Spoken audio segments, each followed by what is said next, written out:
যে জানাজার সালাতে যে আমরা সালাম ফিরি, তো একদিকে সালাম ফিরলে যথেষ্ট কি দুই দিকে, কি দুটোই ঠিক? এ সম্পর্কে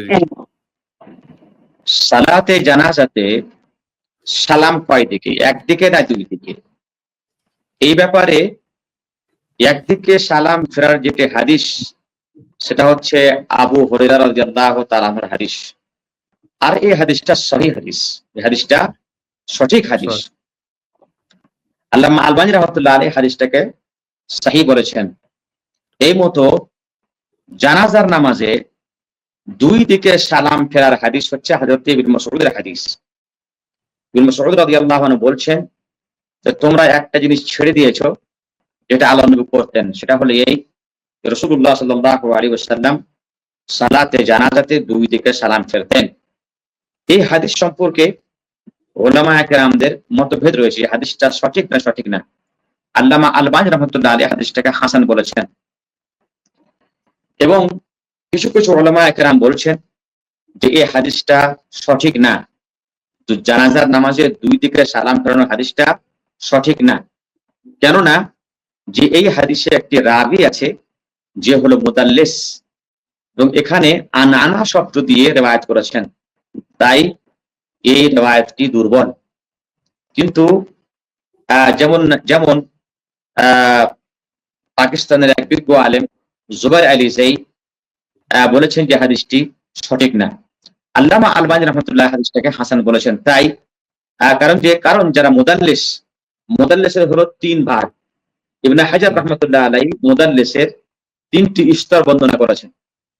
একটি স্তর হলো যে যাদের নামে মুদাল্লিস, যারাকে মুদাল্লিস বলা হয়, অথচ এদের যতগুলি রিওয়ায়াত আছে প্রায় এদের রিওয়ায়াতগুলি সবই সঠিক। তো এই সনদে যে মুদাল্লিস রাবী আছেন তার রিওয়ায়াতটা প্রথম স্তরের অন্তর্ভুক্ত। তাই শুধু মুদাল্লিস হলেই যে হাদিস যায়ীফ হয়ে যাবে তা না, বরং এটা হলো মুদাল্লিস তাবাকাল উলা, প্রথম তাবাকার মুদাল্লিস, তাই এর রিওয়ায়াতটি সহিহ। সুতরাং জানাজার সালাতে দুই দিকে সালাম ফেরা এবং একদিকে সালাম ফেরা উভয়টা সহিহ হাদিস থেকে প্রমাণিত। তবে এখানে উল্লেখ্য যে যেই সমাজে দুই দিকে সালাম ফেরে আপনি সেখানে একদিকে সালাম ফিরে বিভ্রান্ত সৃষ্টি করবেন না। হ্যাঁ, তবে যদি আপনি তার পূর্বে লোকদেরকে বলে দেন, ভাই হ্যাঁ আমাদের শরীয়তে দুই দিকে সালাম ফেরানো আছে, সুতরাং আজকে আমরা একদিকে সালাম ফেরবো, তাহলে কোনো অসুবিধা নেই। এগুলো আমি মনে করি যে এগুলো বিশেষ করে যেখানে আলেম ওলামা বা ছাত্ররা থাকে মাদ্রাসাগুলিতে এই কথাটা চর্চা করা উচিত। কখনো জানাজাতে একদিকে সালাম ফেরা উচিত, কখনো দুই দিকে সালাম ফেরা উচিত, যাতে করে ছাত্ররা জেনে ফেলে।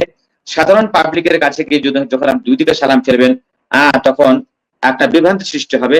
তাই যে সমাজে যেটা চলে, যেহেতু উভয়টা সুন্নাত থেকে প্রমাণিত আছে, তাহলে আপনি সেটাকেই চালাবেন। তবে সেই যেহেতু অন্য একটি সুন্নাত আল্লাহর নবীর থেকে প্রমাণিত আছে, সেটাকে জীবিত করার জন্য বিশেষ করে প্রথমত ছাত্র ছাত্রীদের মাঝে ওটাকে প্রচার করতে হবে এবং আলেম ওলামা কেরামদের উপস্থিতিতে সেটাকে অ্যাপ্লাই করতে হবে। তারপর আমরা জনগণকে আমরা সেটাকে অ্যাপ্লাই করব বা সেখানে আমরা জনগণের সামনে পেশ করব, তাহলেই বিভ্রান্তটা থাকবে না। জি।